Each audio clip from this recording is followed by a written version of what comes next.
we have a mandate in the regulations to perform maintenance in accordance with the maintenance manuals or acceptable data. Typically it's maintenance manuals. Sometimes maintenance manuals don't cover our repair or don't cover our alteration. So we develop what are called specifications. And the specifications are approved by the FAA, and they can be used in recurring repairs or recurring alterations. They've been used for years, but there's no consistency to them. One area of the country would approve it to one standard, another area of the country would approve it to another standard, and who could approve it was very dependent on who it was. What the FAA is doing is developing clear guidance on it.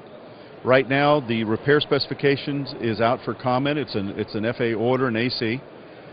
They want to complete the repair criteria before they go into the alteration criteria.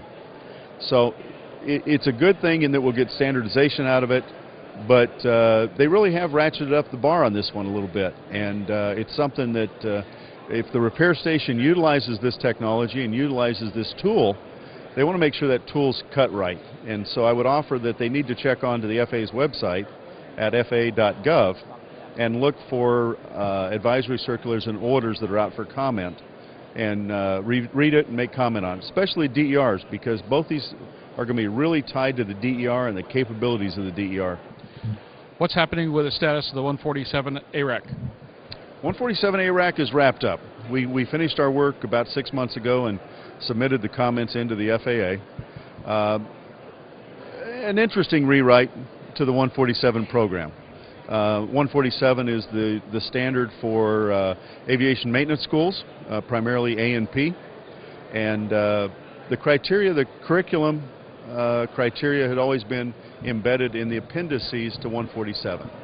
The proposal is to move it out of the appendices into operation specifications. I have some reservations to that. Right now, when there's a change to the regulation, the public gets to comment by congressional law.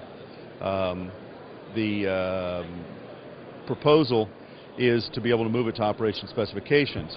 Now, the FAA has promised us that the public will get comment, the public will have an input into it, and we will be able to manage it just as if it was rulemaking. It's kind of like 145. We're going to lose that brain trust here in a couple of years through rotations and retirements, and whether or not the next generation actually understands that this was the agreement they had with the public will be hard-pressed. So I prefer to have regulatory control over it than just a handshake.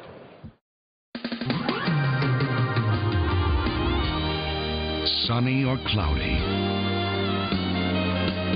rainy or bright, day or night. The future of flying is now clearly in sight. Garmin SVT, synthetic vision technology. AML-STCs, kind of a major topic of discussion, I take it. This was a big one out here. We've been working with AML-STCs for quite a while. They're a challenge. They're a challenge because people don't understand them. Historically, we had two levels of STCs. We had a one-off STC where you would bring your aircraft into my shop and I would develop an STC for a modification specific to your aircraft. We've been doing them for years and nothing big. From the commercial side, manufacturers typically would do a multiple model STC. We have this thing for avionics, and it's unique to avionics.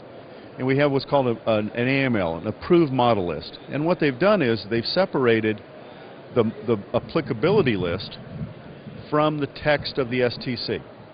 Makes amending the applicability list easier because you don't open the STC every time. It's a good thing. Lower cost for avionics, lower cost to pass on to the customer.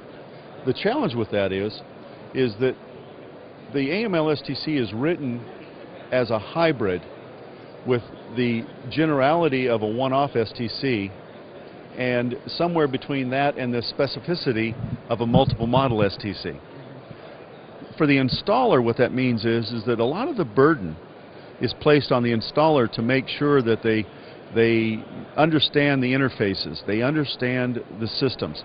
AML is designed to have a number of areas where we rely on acceptable data to backfill and to amend it. We have the authority to do that in FAA guidance as long as it's not safety critical deviations from the STC. When we get into safety deviations, you still have to go in and get into field approval or some DER to do the data approval to deviate from it. Avionics is special. I know A&P mechanics and IAs can do avionics installations or radio installations, and they can have an IA return it to service. The challenge with that is that the new AMLs really rely on a knowledge base of avionics. And I would offer that it's the owner and operator's responsibility to do due diligence to make sure that the person doing the installation is well versed not only on radios in general, but the technology and certainly the systems, because we're installing systems today. We're not installing radios. They're familiar with the systems that they're installing and in fact are properly trained and qualified to do that installation. It's a buyer beware market in that arena. Cirrus Design's Vision SJ50 single-engine personal jet offers exceptional fuel efficiency, flexible seating for up to 7, advanced avionics, and all the Cirrus safety features you expect, including the Cirrus airframe parachute system. With its detailed design, the Cirrus Vision is technologically advanced, yet engineered to be simple to fly, to allow owner pilots more lifestyle pursuits than any other personal aircraft. Learn more about the Vision SJ50 at cirrusdesign.com. And one final word, current. Take it away. Current is an interesting. In December of last year, the FAA Legal sent out a legal interpretation that defined currency of inspection programs under Part 91-409. And in there they also said that their interpretation has to do with current maintenance manuals. I encourage anybody in the maintenance industry to get a hot copy of that interpretation because it makes a big difference. We have always looked at currency as being what's current today. This interpretation takes and revises that and says, actually the requirement is that it's current with respect to the aircraft or component and when it was manufactured and when it was produced. So it really opens this up. In the case of my 1959 Cessna, it basically says that current is the maintenance manual that was produced in 1959. There's some logic there. As we know in Part 91, service bulletins are certainly recommended and encouraged, but not mandatory. If it's mandatory, it has to be done by an AD. With that philosophy, where the service bulletins are arbitrarily included in the maintenance manuals or scheduled to be included in maintenance manuals and revisions and reprints, essentially that makes those service bulletins mandatory. The FAA has really already ruled on that one. And so there's a certain amount of logic in the interpretation that I can understand. It makes a challenge for maintenance shops because when you look at some of the inspection programs, the inspection program really can date back to when the aircraft was manufactured. In 135, that's not an option because all of these are mandatory anyway. And most of the turbine aircraft are managed under an approved aircraft inspection program. And those typically mandate the current revision anyway.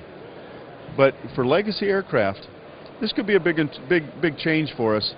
Not a big impact, but a concern and certainly an area where the maintenance shops really need to get a copy of the interpretation. It was published in December 5th of 2008. Should be available on the FAA's website, and I would encourage them to take a look at that. Rick, thanks for the update. We sure appreciate it. Obviously, it's an incredibly convoluted business at times, but we're really glad to have somebody with your qualifications up there keeping an eye on what's happening in the puzzle palaces. You bet.